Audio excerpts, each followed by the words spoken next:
श्री स्वामी समर्थ. यामीज लाईफस्टाईलमध्ये आपणा सर्वांचे मनापासून स्वागत आहे व आपणा सर्वांना दिवाळीच्या मंगलमय शुभेच्छा. दिवाळी सणात लक्ष्मीपूजनाला अनन्यसाधारण महत्त्व आहे. लक्ष्मीपूजन हे अश्विन अमावस्येच्या संध्याकाळी केले जाते. लक्ष्मीपूजनाचा विधी योग्य मुहूर्तावर व शास्त्रोक्त पद्धतीने केल्यास आपल्या घरात धनधान्य लक्ष्मी स्थिर राहते, वर्षभर कुटुंबात सुख समृद्धी आरोग्य नांदते आणि ऐश्वर्य धनसंपदा प्राप्त होऊन आपली भरभराट होते. म्हणून या दिवशी आपल्याकडे लक्ष्मीपूजन मोठ्या उत्साहात साजरे केले जाते. आपण या व्हिडिओतून लक्ष्मीपूजनाची शास्त्रोक्त पण तरीही अत्यंत साधी, सोपी आणि संपूर्ण मांडणी, पूजा विधी यांविषयी परिपूर्ण माहिती बघणार आहोत. अगदी रांगोळी काढण्यापासून पाटावर मांडणी, आरती म्हणेपर्यंत सर्व माहिती अगदी सुटसुटीत पद्धतीने मी आपणास सांगणार आहे. तसेच लक्ष्मीपूजनाचा शुभ मुहूर्त, मंत्र हे सुद्धा मी या व्हिडिओत सांगितलेले आहे. तरी व्हिडिओ शेवटपर्यंत नक्की बघा आणि व्हिडिओ आवडल्यास लाईक, शेअर, सबस्क्राईब करायला विसरू नका. सन 2023 मध्ये लक्ष्मीपूजनाचा मुहूर्त 12 नोव्हेंबरला संध्याकाळी 5:59 ते रात्री 8:33 आहे.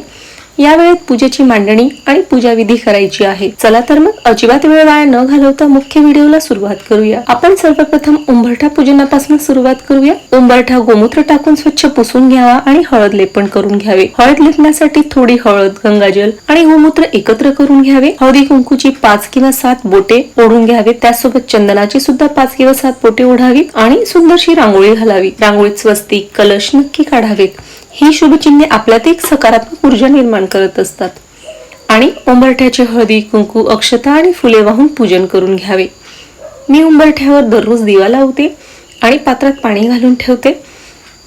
त्यात फूल, हळदी, कुंकू, अक्षता वाहते. तर मी हे देखील इथे ठेवून घेतले आहे. तसेच मी दुपारीच रांगोळी काढायला सुरुवात करून घेतलेली आहे, कारण संध्याकाळी पूजेची मांडणी आणि इतर कामे भरपूर असतात. त्यामुळे जसा वेळ मिळेल त्या पद्धतीने आपण रांगोळी काढून घ्यावी. त्याचप्रमाणे रांगोळीचे रेडीमेड ठसे सुद्धा विकत मिळतात. तुम्ही त्याचा देखील वापर करू शकता, जेणेकरून तुमचा वेळ वाचेल. तर मी इथे थोडक्यात आटोपशी रांगोळी काढून घेतलेली आहे. आता आपल्याला जिथे पूजा मांडायची आहे त्या जागेची स्वच्छता करून घेऊ. शक्यतोवर पूजेची मांडणी देवघराजवळ पूर्व किंवा पश्चिममुखी करावी. त्या जागेला झाडून गोमूत्र मिश्रित पाण्याने पुसून घ्यावे. त्यानंतर एक चौरंग मांडावा.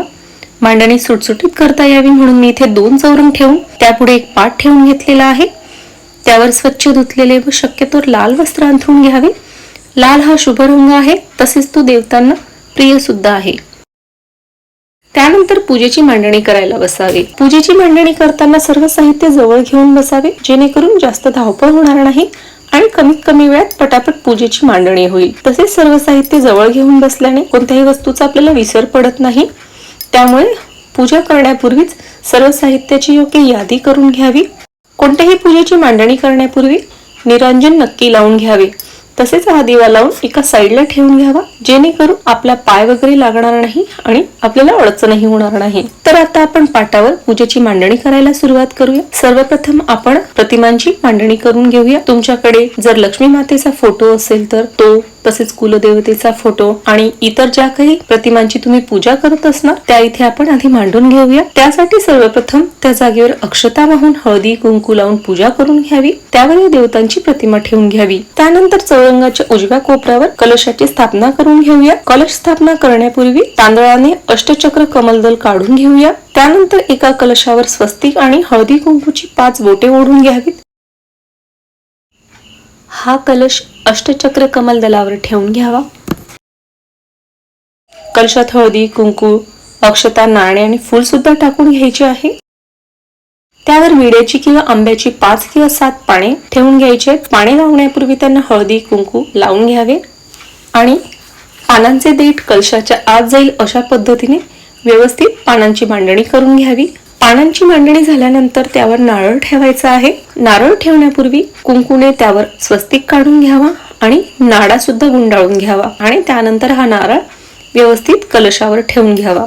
त्यानंतर आपण लक्ष्मी मातेची स्थापना करून घेऊया. तुमच्याकडे चांदीची, पितळीची किंवा मातीची जी पण मूर्ती असेल तिची स्थापना करून घ्यावी. आणि मूर्ती नसेल तर सुपारी घेतली तरी सुद्धा चालेल. मूर्ती ठेवण्यापूर्वी तिचा अभिषेक करून घ्यावा. ज्या जागेवर मूर्ती ठेवायची आहे त्यावर हळदी कुंकू अक्षता वाहून पूजा करून घ्यावी आणि त्यानंतर मग त्या मूर्तीची स्थापना करावी. नाणी, नोटा यांना आपण लक्ष्मीचे प्रतीक मानतो म्हणून नाणी, नोटा ठेवून घ्याव्यात. सोबत तुमच्या दागिन्यांची सुद्धा मांडणी करावी. आजच्या दिवशी व्यापारी लोक चोपड पूजन करतात. आपणही आपल्या हिशोबाची वही, चेकबुक, पासबुक, एटीएम यांची पाटावर मांडणी करून घ्यावी. त्याचप्रमाणे आपल्याकडे केरसुनीला लक्ष्मी मानले जाते म्हणून लक्ष्मी पूजनाच्या दिवशी केरसुनीच्या पूजनाला अनन्यसाधारण महत्व असते. केरसुनीच्या ठेवण्याच्या जागेची हळदी कुंकू अक्षता वाहून पूजा करून घ्यावी. मी इथे केरसुनीला साडी नेसवून घेतलेली आहे. तसेच टिकली, नथ, मंगळसूत्र सुद्धा घालून घेतलेले आहे.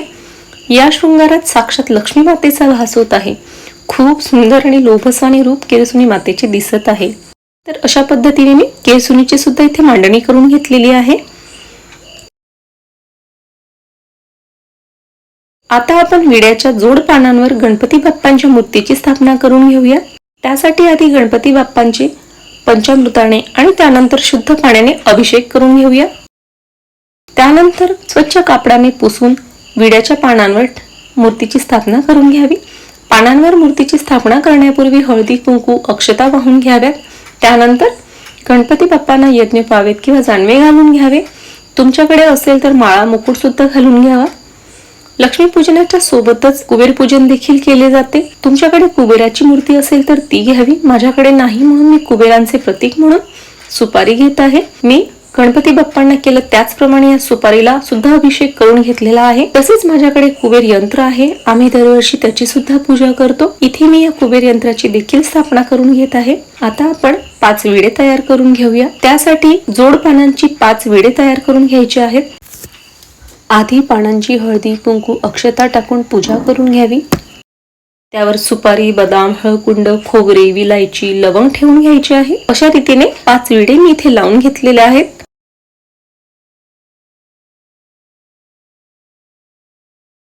आता आपण घंटा स्थापन करून घेऊया. तुमच्याकडे शंख असेल तर त्याची सुद्धा इथे स्थापना करून घ्यावी. त्याचप्रमाणे लक्ष्मी मातेला कवड्या सुद्धा अतिशय प्रिय आहेत. तसेच लक्ष्मी माता ही धनधान्याची देवता आहे म्हणून 5 प्रकारची धान्ये सुद्धा ठेवून घ्यावीत. तुमच्याकडे धान्य ठेवायची पद्धत नसेल तर नाही ठेवली तरी चालेल. या धान्यांची सुकट ठेवण्यापूर्वी इथे हळदी कुंकू अक्षता वाहून घ्याव्यात आणि त्यानंतरच हे धान्य ठेवून घ्यावे. तसेच आजच्या दिवशी साळीच्या लाह्या, बत्तासे, धने यांना पूजनात अतिशय महत्व आहे. त्यानंतर आपण घरी दिवाळीसाठी जो फराळ बनवलेला आहे त्याची सुद्धा इथे मांडणी करून घेऊया. आमच्याकडे घरातील स्त्रिया लक्ष्मी पूजन झाल्याशिवाय फराळ खात नाहीत. पूजेनंतरच फराळ खायला सुरुवात करतात. तर आता आपण लक्ष्मी मातेसाठी ओटी सुद्धा घेऊयात. साडी, कुंकू, बांगडी, मणी, मंगळसूत्र, नारळ अशा वस्तू एका तामणात घेऊन ते सुद्धा आपण पाटावर ठेवून घेऊया. तसेच गुळ आणि खोबरे सुद्धा पाटावर ठेवून घेऊयात. तुमच्याकडे जी फळे असतील ती फळे ठेवून घ्यावीत. अगदी एखाद दुसरं फळ असलं तरी सुद्धा चालेल. तर अशा पद्धतीने इथे संपूर्ण पूजेची मांडणी झालेली आहे. सगळ्यात शेवटी आपण रांगोळी घालून घेऊया. तुम्हाला जमेल तशी रांगोळी इथे तुम्ही घालून घेऊ शकतात. रांगोळी शक्यतो शेवटीच घाला, कारण सुरुवातीला काढून ठेवली तर पूजा मांडताना रांगोळी पुसली जाण्याची शक्यता आहे. तर अशा पद्धतीने मी इथे रांगोळी घालून ही संपूर्ण मांडणी पूर्ण करून घेतलेली आहे.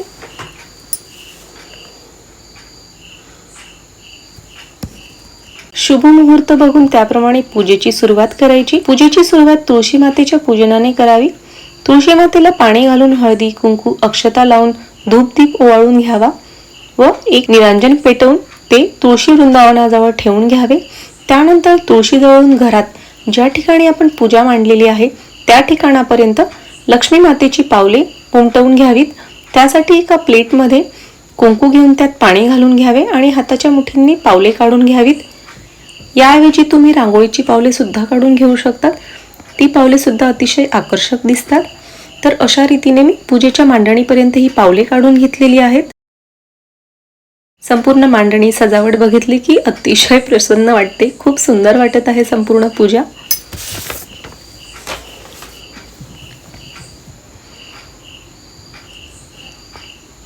आता आपण शुभ मुहूर्तावर पूजेला सुरुवात करूया. सुरुवात करण्यापूर्वी पूजेचे ताट, फुले सर्व साहित्य जवळ घेऊन बसूया. सर्वप्रथम आपण दीप प्रज्वलित करून घेऊया, समई लावून घेऊया. पूजेला सुरुवात करण्यापूर्वी आचमन करून घ्यावे. कलशातील पाणी पळीने हातावर घेऊन त्याचे स्वतः प्राशन करावे.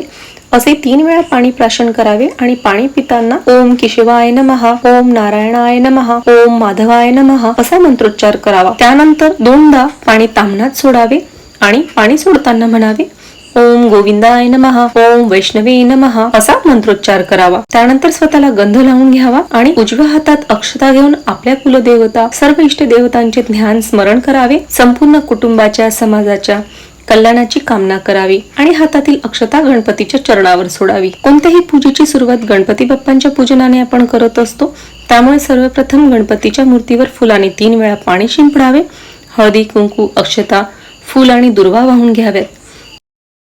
त्यानंतर देवतांच्या प्रतिमांची पूजा करावी. हळदी, कुंकू, चंदन, अक्षता वाहून फूल सुद्धा वाहून घ्यावे. त्यानंतर आपण लक्ष्मी मातेची पूजा करूया.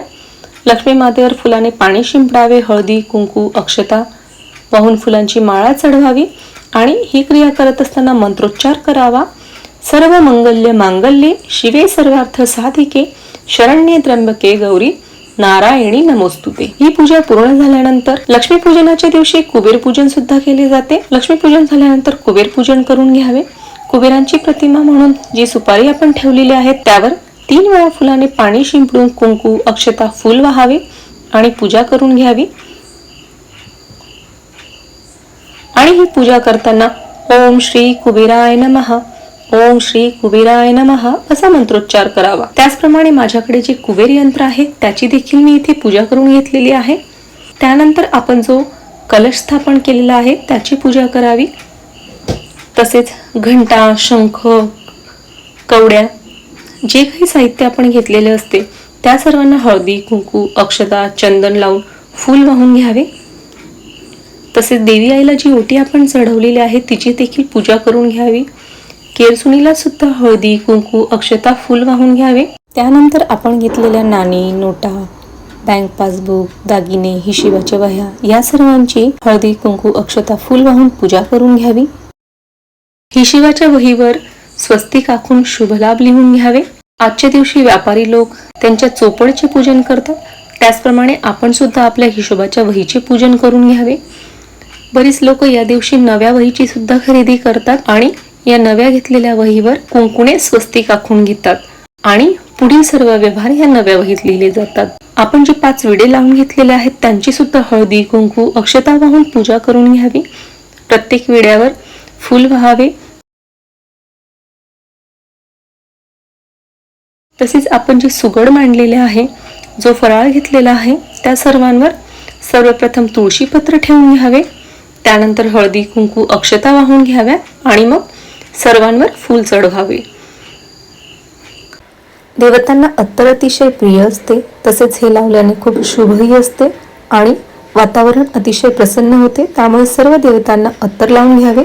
सर्व मांडणी झाल्यानंतर, सर्वांचे पूजन झाल्यानंतर धूप दीप ओवाळून घ्यावा.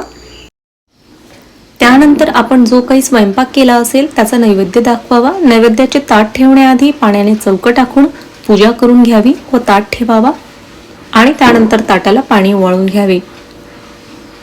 आमच्याकडे लक्ष्मीपूजनाच्या दिवशी पुरणपोळीचा नैवेद्य दाखवला जातो. जो स्वयंपाक उपलब्ध असेल तो सुद्धा नैवेद्याला ठेवला तरी देखील चालते.